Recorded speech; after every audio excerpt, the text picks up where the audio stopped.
Todos os anos, mais de 520 milhões de toneladas de arroz são produzidas no mundo. Isso dá para encher de grãos mais de 200 mil piscinas olímpicas. Todo esse arroz passou por máquinas gigantescas, processos industriais precisos e etapas que quase ninguém conhece. Você já parou para pensar em como esse grão branco e simples que está no seu prato chegou até lá? Porque eu te garanto, não foi do jeito que você imagina. Hoje, nesse vídeo, você vai entrar dentro de uma usina de beneficiamento de arroz e ver cada etapa desse processo, com fatos reais e números que vão te surpreender. Fica até o final, porque a última curiosidade vai te fazer olhar para o arroz de um jeito totalmente diferente. Se você é novo por aqui, já se inscreve no canal Efeito Industrial e ativa o sino. Toda semana tem um processo industrial novo te esperando aqui.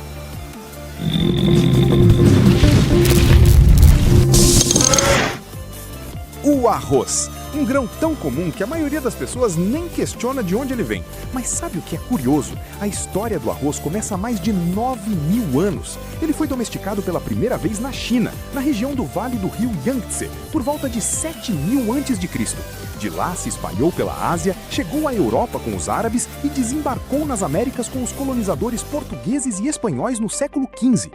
Hoje, o arroz é o alimento que sustenta mais de 3,5 bilhões de pessoas no planeta. É cultivado em mais de 100 países e está presente em praticamente todas as culturas do mundo. E o maior produtor mundial? A China, que sozinha colhe mais de 210 milhões de toneladas por ano, seguida de perto pela Índia. No Brasil, o Rio Grande do Sul responde por quase 70% de toda a produção nacional. Mas desde o campo até chegar à sua mesa, esse grãozinho passa por um processo industrial enorme. Vamos entrar na fábrica agora. Quando o arroz chega numa usina de beneficiamento, ele ainda é o que chamamos de arroz em casca, ou arroz bruto. É assim que sai diretamente da lavoura, sujo, úmido e cheio de impurezas. A aparência é bem diferente do grão branco e brilhante que você compra no mercado. Logo depois, o arroz passa pela mesa classificadora, onde é separado por tamanho e peso. Grãos maiores seguem um caminho, os menores seguem outro. Isso é importante porque grãos de tamanhos muito diferentes cozinham de forma diferente, e a indústria não pode ter inconsistência no produto final. Em seguida, vem uma etapa que pouca gente conhece, o descascador de arroz. É aqui que a casca externa, chamada de gluma, é retirada do grão. Essa casca, que representa cerca de 20% do peso total do arroz bruto, é removida por 2 rolos de borracha que giram em velocidades diferentes e criam um atrito controlado.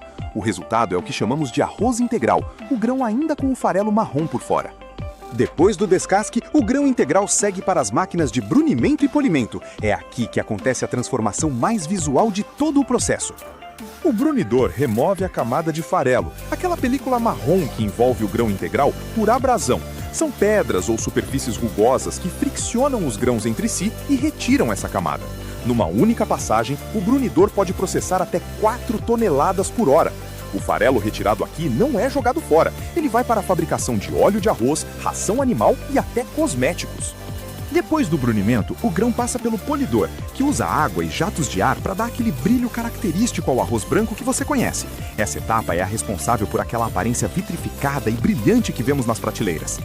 Mas atenção, é nessa hora que entra uma das máquinas mais impressionantes de toda a linha, o selecionador eletrônico por cor. Esse equipamento usa câmeras de altíssima resolução e jatos de ar comprimido para identificar e expulsar qualquer grão que não esteja na cor certa. Grãos amarelados, manchados ou escuros são ejetados em milissegundos. Uma única máquina dessas consegue analisar mais de 600 quilos de arroz por hora, grão a grão. Sabia que o arroz que você compra como tipo 1 passou por critérios industriais rígidos que a maioria das pessoas nunca ouviu falar?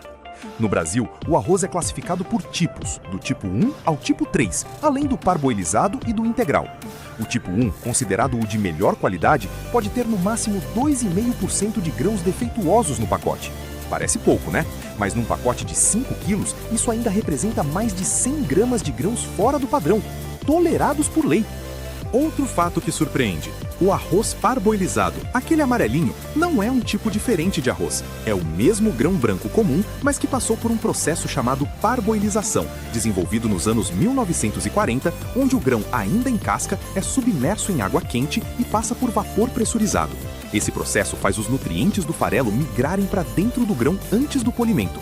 Resultado? O arroz parboilizado tem até 80% mais vitaminas do complexo B do que o arroz branco polido comum.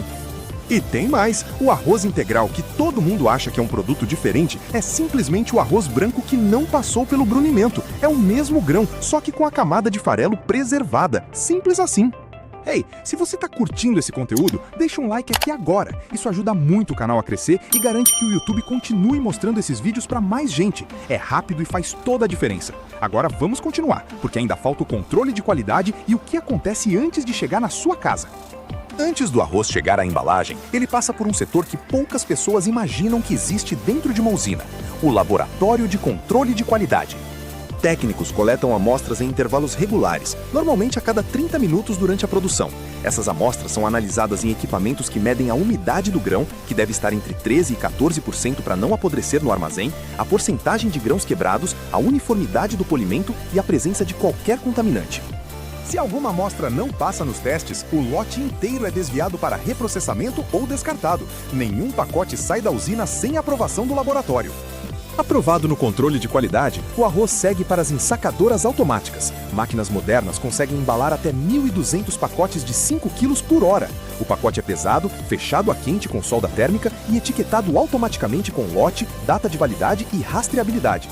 Em seguida, robôs paletizadores empilham os pacotes em paletes de até 1 tonelada, prontos para o carregamento. Todos os dias, sem que a maioria das pessoas perceba, centenas de caminhões saem das usinas de beneficiamento de arroz espalhadas pelo Brasil em direção a centros de distribuição, supermercados, atacados e armazéns em todo o país. O Brasil consome em média 45 quilos de arroz por pessoa por ano, o que representa um total nacional de quase 9 milhões de toneladas consumidas anualmente. Só no café da manhã, almoço e jantar de uma segunda-feira qualquer, os brasileiros consomem o equivalente a mais de 24 mil toneladas de arroz cozido. O caminho desde a usina até a sua cozinha pode levar entre 3 e 15 dias, dependendo da distância e da cadeia logística. Em mercados do norte do país, o arroz gaúcho pode viajar mais de 3.500 quilômetros antes de chegar à prateleira. E mesmo assim, chega com as mesmas especificações de qualidade definidas lá no laboratório da usina. É uma cadeia que funciona como um relógio, silenciosa, contínua e absolutamente essencial para a alimentação de milhões de famílias. Antes de ir embora, deixa eu te contar uma última coisa que vai mudar a forma como você vê esse grão simples. A casca do arroz, aquele material removido lá no início do processo, não é jogada fora. Ela é usada como biomassa para gerar energia elétrica dentro das próprias usinas, tornando o processo parcialmente autossustentável. Algumas usinas brasileiras conseguem gerar até 40% da sua própria energia elétrica só com a queima controlada da casca de arroz. O que sobra da queima vira cinza de casca de arroz, um material que a indústria de cimento usa para substituir parte do clinker, reduzindo a emissão de CO2 na construção civil. Então, na próxima vez que você colocar aquele prato de arroz na mesa, lembre, aquele grão viajou milhares de quilômetros, passou por dezenas de máquinas, foi analisado câmera por câmera e liberado por um laboratório antes de chegar até você. Agora me diz, qual processo industrial você quer ver aqui no próximo vídeo? Comenta aí embaixo, eu leio todos os comentários e os mais votados viram o próximo episódio do Efeito Industrial. Se esse vídeo te surpreendeu, compartilha com alguém que não sabe de onde vem o arroz que come todo dia. E se ainda não se inscreveu no Efeito Industrial, faz isso agora. É aqui que a indústria se revela.